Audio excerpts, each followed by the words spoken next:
So far, we've discussed the meaning, applications, and the formulation of linear programming problems. We will now discuss how a linear programming problem is solved. Before we begin, can you tell me what an optimal solution is?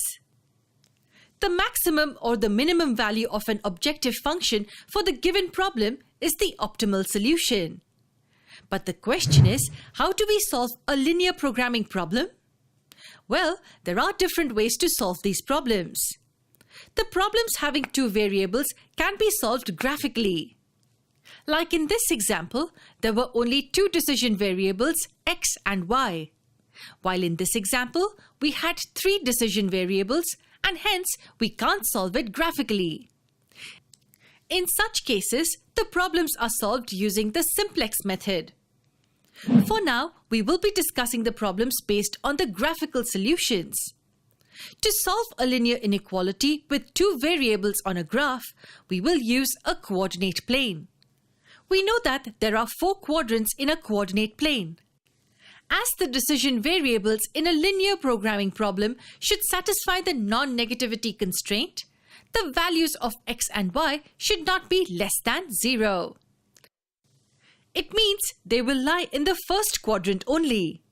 Therefore, to solve these problems on a graph, we need to use only this quadrant. For better understanding, let's solve this linear programming problem graphically.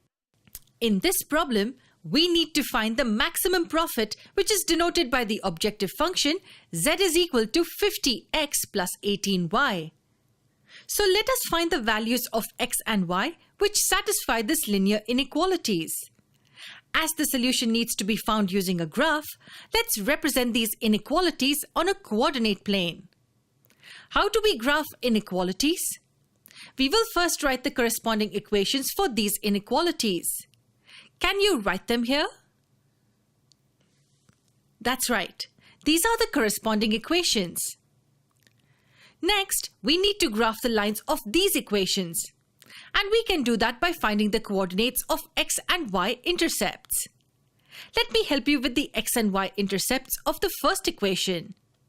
For the x-intercept, we substitute y equal to 0. We get the value of x as 50. So the coordinates of the x-intercept are 50, 0. And to find the coordinates of the y-intercept, we substitute x as 0. That gives us the value of y as 100. The coordinates of the y-intercept are 0, 100. Similarly, we get the x and the y-intercepts of the second equation. With these points, let's draw the two lines representing these two equations on a graph. Let's mark the 4 points first. With this, the first line can be drawn like this. It represents the equation 2x plus y is equal to 100. Likewise, let's draw the second line representing this equation. Give it a try. Here's the line representing the equation x plus y is equal to 80. So how will this graphical presentation help us find the optimal solution? We will first mark the feasible region of this graph. Do you know what a feasible region is? It's the common region determined by all constraints of a linear programming problem. Each point of a feasible region satisfies the linear inequalities of the problem. So, let's mark the feasible region for this problem. If we consider only these two linear constraints, all the points of this quadrant will satisfy the given inequalities. And hence this entire quadrant can be the feasible region. However, if we consider these two constraints as well, the feasible region will get restricted to the region O, A, B, and C. As you can see, the two lines intersect at point B 20, 60. The region within these four corner points is the feasible region of this problem, as each and every point of this region will satisfy the linear constraints of the problem. For instance, let's take the point 30, 40. If we substitute these values for x and y respectively in the linear inequality x plus y is less than equal to 80, we will see that the point satisfies the linear inequality. In this way, every point within and on the boundary of the feasible region can be the feasible solution for the given problem. It means the points on and within the region satisfy the linear constraints. Then how will we find the optimal solution? Since there are many possible solutions for this problem, we will use the corner point method to find the maximum profit. Now, what's a corner point method? In this method, the solution of a linear programming problem lies on the corner point of a feasible region. The coordinates of the corner points are substituted for the values of x and y in the objective function. In this example, points O, A, B, and C are the corner points of the feasible region. We will evaluate the objective function by substituting these points as values of x and y one by one. First, let's find the value of z at point O. The coordinates of point O are 0, 0.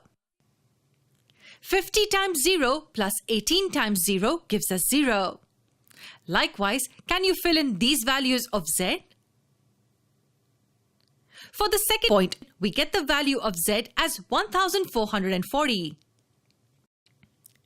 2080 for the third, and 2500 for the fourth point.